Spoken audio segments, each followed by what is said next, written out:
Hello दोस्तों, welcome to my YouTube channel. My name is Sumit Jambal and I hope you all are doing great.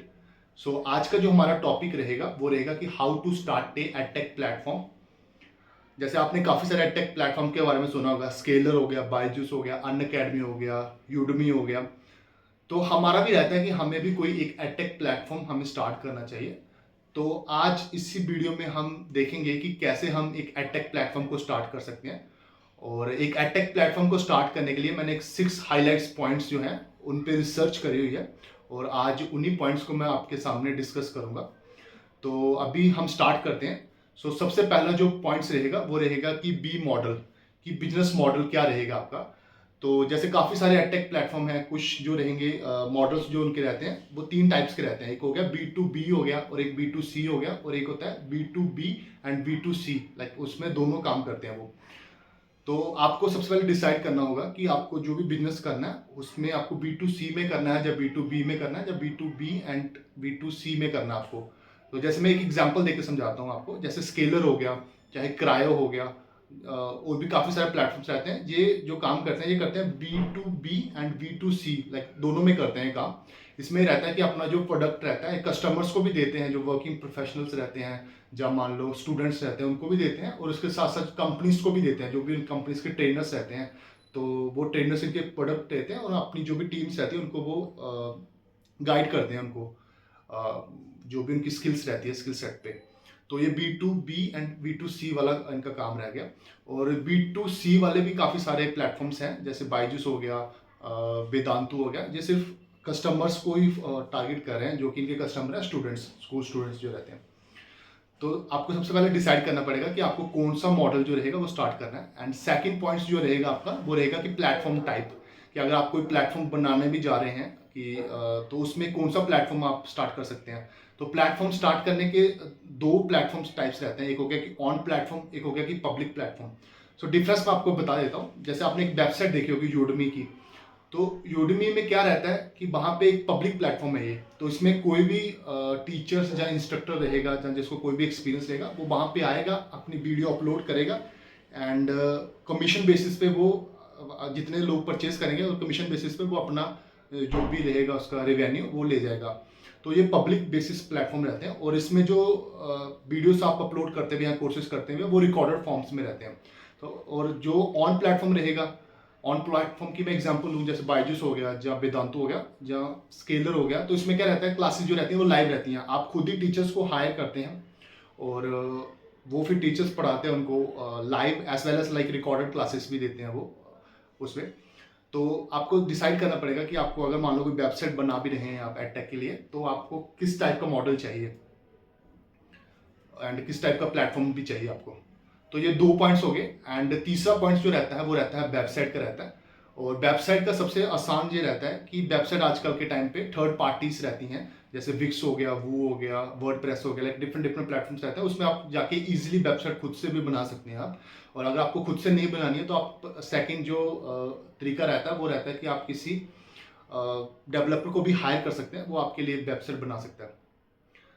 तो ये third points हो गया। और fourth points जो रहेगा वो रहेगा कि फंड्स रहता है, कि आपके पास कितना बजट है आपका। तो बजट वाला पॉइंट्स जो रहेगा वो काफ़ी इंपॉर्टेंट रहता है, चाहे आप कोई भी बिजनेस स्टार्ट करें। क्योंकि बिजनेस ऐसा नहीं है कि हाँ सिर्फ आपके पास स्किल्स होनी चाहिए तो आप जाके स्टार्ट कर सकते हो, नहीं नहीं नहीं। उसमें आपको फंड्स भी काफ़ी इंपॉर्टेंस रहता है, रोल्स। अभी मैं आपको बताता हूँ कि फिफ्थ पॉइंट्स में कि फंड्स का क्या रोल रहेगा। तो फिफ्थ पॉइंट्स में ये रहता है कि टीम रहती है। तो टीम में क्या क्या रहता है, सेल्स रहती है, मार्केटिंग रहती है, एचआर रहती है, टीचर्स रहते हैं, ऑपरेशंस रहते हैं, लाइक डिफरेंट डिफरेंट पार्ट्स रहते हैं। तो अगर आपको एक मतलब आपको एक लार्ज स्केल में अगर आपको बिजनेस स्टार्ट करना है तो उसके लिए फंड्स जो रहता है, आपका जो बजट्स रहेगी वो आपको काफ़ी हाई लेवल तक लेके जानी पड़ेगी।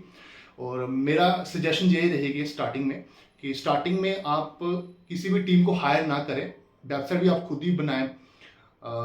और अगर पढ़ाना भी, अगर आप किसी चीज़ में एक्सपर्ट भी हो तो आप खुद से पढ़ा सकते हैं वहाँ पे वेबसाइट पे। या अगर आप खुद से नहीं चाह रहे, अगर आप चाह रहे हो कि हाँ ये एक्स या वाई जो भी पर्सन है उनको आप हायर करना चाह रहे हो, तो आप स्टार्टिंग में उनको हायर कर सकते हैं। और बाकी जो टीम्स रहेंगी, एचआर हो गया, ऑपरेशंस हो गया, उन पर खर्चा ना करें स्टार्टिंग में। तो स्टार्टिंग में आप खुद से भी कर सकते हैं, लेकिन सबसे इंपॉर्टेंट जो पॉइंट्स रहता है वो रहता है सेल्स एंड मार्केटिंग का, क्योंकि इन्हीं के थ्रू आपको कस्टमर्स मिलेंगे और इन्हीं के थ्रू आप कस्टमर्स को कन्वर्ट करेंगे अपने ताकि वो आपके प्रोडक्ट्स जो रहेंगे उनको आप वो परचेज करें। तो स्टार्टिंग में अगर आपको करना है तो आप सेल्स एंड मार्केटिंग पे ज़्यादा पैसा कर सकते हैं, क्योंकि सेल्स एंड मार्केटिंग का काम क्या रहेगा, मार्केटिंग कैंपेन चलाएगी इंस्टाग्राम पे, फेसबुक पे, लिंक्डइन पे। तो वहाँ से काफ़ी सारे कस्टमर्स आएंगे, आपका जो भी एडवर्टाइजमेंट रहेगी, तो आप फिर उनसे क्वेश्चंस पूछ सकते हैं अपने हिसाब से कि हाँ आपने मतलब रजिस्टर किया हुआ था, आप अभी क्या सर्च कर रहे हैं, तो उसी के अकॉर्डिंग, उनके नीड के अकॉर्डिंग अपना प्रोडक्ट आप दे सकते हो। वो सेल्स पर्सन का काम रहता है। तो ये दो फैक्टर्स काफ़ी इंपॉर्टेंस रहते हैं। कोई भी आप स्टार्टअप अगर स्टार्ट कर भी रहे हैं, चाहे वो काफ़ी एक्सपेंड हो भी गया, सेल्स एंड मार्केटिंग। तो इस पे मैं एक वीडियोस बनाऊंगा कि हाँ how to expand our business. अगर आप कोई भी स्टार्टअप कर रहे हैं तो with the help of the sales and marketing team. तो ये 5 पॉइंट्स मैंने आपको बता दिए। एंड लास्ट पॉइंट जो रहता है वो रहता है लीगल डॉक्यूमेंटेशंस। तो हम अगर कोई स्टार्टअप स्टार्ट कर रहे हैं तो स्टार्टअप्स के भी टाइप्स रहते हैं। एक हो गया प्रोप्राइटरशिप हो गया, एक हो गया पार्टनरशिप हो गया, एक हो गया एलएलपी हो गया, एक हो गया कि ओपीसी हो गया, वन पर्सन कंपनी हो गया, एक हो गया प्राइवेट लिमिटेड हो गया। लाइक डिफरेंट डिफरेंट टाइप्स की कंपनीज रहती हैं और उनके हिसाब से लाइक डिफरेंट डिफरेंट आपको लीगल डॉक्यूमेंटेशन करने पड़ता है। तो स्टार्टिंग में आप तो स्टार्ट अगर खुद से कर रहे हो या एक पार्टनरशिप में कर रहे हो, ये दो एक ऐसे केसेस हैं उसमें आपको ज़्यादा डॉक्यूमेंटेशन की जरूरत नहीं रहती है। आपको म्यूनसिपल कमेटी या लेबर कोर्ट जो रहता है वहाँ पे ज़्यादा जाने की जरूरत नहीं रहती है। इसमें आप दो डॉक्यूमेंट सबसे इंपॉर्टेंट रहते हैं इसमें। एक रहता है एमएसएमई होता है, माइक्रो स्मॉल मीडियम एंटरप्राइज, और दूसरा जो रहता है वो ट्रेड लाइसेंस रहता है। तो एमएसएमई जो रहता है वो आप उद्यम का एक वेबसाइट रहती है, वहाँ पे आप जाके रजिस्ट्रेशन कर सकते हैं और आप घर बैठे बैठे उस फॉर्म को आप ले सकते हैं। और दूसरा रहता है ट्रेड लाइसेंस रहता है। और ट्रेड लाइसेंस हर एक स्टेट की जो वेबसाइट रहती है वो डिफरेंट डिफरेंट रहती है। जैसे अभी मैं बेंगलोर में हूँ, तो जहाँ की जो ट्रेड लाइसेंस रहती है, अगर आपको ट्रेड लाइसेंस चाहिए उसके लिए अप्लाई करना पड़ेगा। बीबीएमपी एक वेबसाइट रहती है गवर्नमेंट की, वहाँ पे जाके। तो डिफरेंट स्टेट का डिफरेंट डिफरेंट रहती है, आप वहाँ पे जाके भी अप्लाई कर सकते हैं। अगर आपको ऑनलाइन नहीं अप्लाई करना है तो फिर आप म्यूनसिपल कमेटी या आप लेबर कोर्ट में भी जा सकते हैं, वहाँ पे भी अप्लाई कर सकते हैं। तो बाकी अगर मैं बात करूँ प्राइवेट लिमिटेड की या ओपीसी की, उसमें काफ़ी सारे डॉक्यूमेंटेशंस रहते हैं, तो वो मैं इस वीडियोस में कवर नहीं करूँगा। ऊपर आपको एक बेल आइकन मिल जाएगा, वहाँ पे मैंने वो वीडियोस डाली हुई है कि अगर आपको प्राइवेट लिमिटेड भी स्टार्ट करनी है उसमें क्या क्या डॉक्यूमेंटेशन रहता है, वो सब चीज़ों का। तो ये टोटल 6 पॉइंट्स रहते हैं। अगर आप इनको फॉलो करोगे तो आप स्टार्टअप एक स्टार्ट कर सकते हैं। और कोई भी स्टार्टअप स्टार्ट करने के लिए सबसे इम्पोर्टेंट, जैसे मेरे काफ़ी सारे दोस्त हैं गुड़गांव में हैं, उन्होंने अपना कुछ स्टार्टअप स्टार्ट किया हुआ है एडटेक के रिगार्डिंग ही। वो डेटा साइंस या मशीन लर्निंग के कोर्सेज वो प्रोवाइड करवाते हैं।